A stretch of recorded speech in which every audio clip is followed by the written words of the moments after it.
Assalamualaikum and hello everyone. Welcome to the classes of human anatomy and physiology. देखिए cell introduction या cell theory मैं आपको कह सकती हूँ, क्योंकि बेसिकली आज मैं सेल की थ्योरी को कवर करने वाली हूँ। सेल एक बहुत वास्ट टॉपिक है, बहुत सारी चीज़ें हैं इसके अंदर। सेल मेम्ब्रेन है, न्यूक्लियस है, माइटोकॉन्ड्रिया है, और हर ऑर्गेनील की अपनी एक स्टोरी अलग होती है। तो हम लोग सबसे पहले सेल थ्योरी को डिस्कस करेंगे, ठीक है। एनाटमी और फिजियोलॉजी का एक छोटा सा रिकैप दिया हुआ है यहाँ पे। एनाटमी वो होती है जिसमें हम स्ट्रक्चर को स्टडी कर रहे होते हैं, फिजियोलॉजी वो होती है जिसमें हम बॉडी फंक्शन को स्टडी करते हैं। ये मैं बहुत लंबी स्टोरी है और ये इनका इंट्रो मैं आपको जल्द complete करवाऊँगी।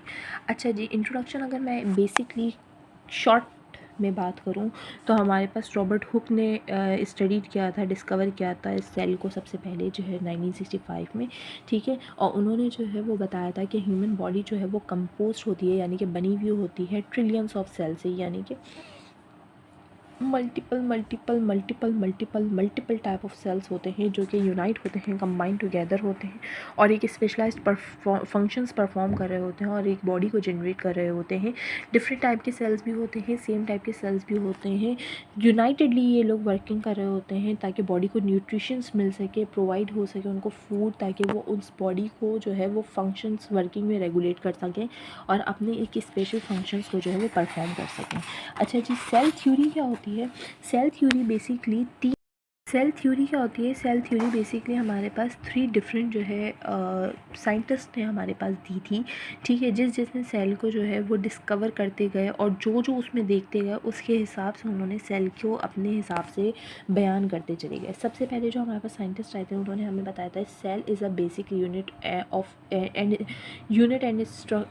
Of structure and function in all living organism, यानी कि हर इंसान की बॉडी में जो है, यानी कि किसी भी लिविंग ऑर्गेनिज्म में, यहाँ पे बात एक इंसान की नहीं हो रही, यहाँ पे एक लिविंग ऑर्गेनिज्म की बात हो रही है कि किसी भी लिविंग ऑर्गेनिज्म में जो है वो सेल जो है वो एक बेसिक स्ट्रक्चर है, यानी कि एक बेसिक इंपॉर्टेंट स्ट्रक्चर है। सेल के बगैर जो है वो लिविंग ऑर्गेनिज्म किसी काम का नहीं है, किसी वर्किंग का नहीं है, ठीक है। दूसरे ने हमारे पास बताया था all living things are compose of one और मोर सेल, यानी कि हर बॉडी जो है वो एक सेल से नहीं बनी है या एक से ज़्यादा सेल से बनी है, या तो एक सेल से बनी है या एक से ज़्यादा सेल से बनी है। और जब जैसे जैसे हमारे पास डिस्कवरीज चलती हुई आ रही हैं तो हमें पता चल रहा है कि हाँ, हमारे पास डिफरेंट टाइप के ऑर्गेनिजम्स मौजूद हैं जिनमें एक सेल भी पाया जाता है और मल्टीपल सेल्स भी पाए जाते हैं, ठीक है। उसके बाद जो है हमारे पास थर्ड पॉइंट जो आता है वो ये आता है ऑल लिविंग सेल जो है वो arise from pre existing living sales.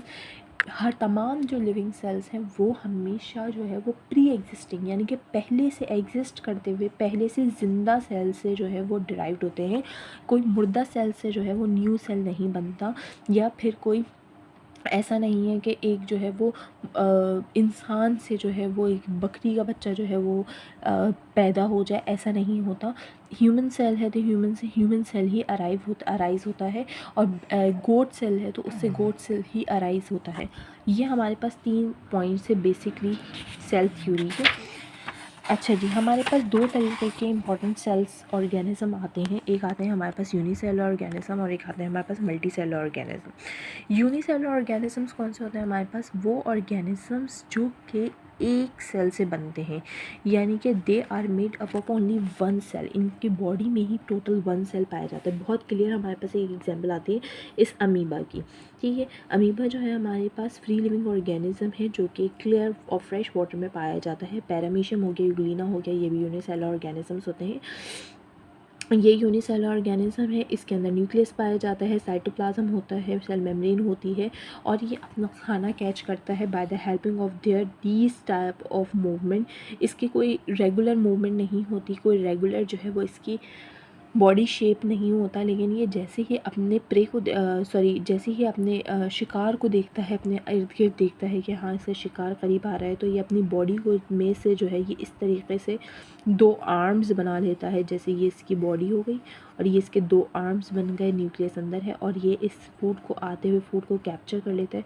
जैसे ही कैप्चर कर लेता है ये इस चीज़ को बंद कर लेता है और ये फूड इनगल्व इसकी बॉडी के अंदर आ जाता है, ठीक है। तो ये हमारे पास यूनिसेलुलर ऑर्गेनिज्म आ गए। इसके बाद हमारे पास आते हैं मल्टीसेलुलर ऑर्गेनिज्म।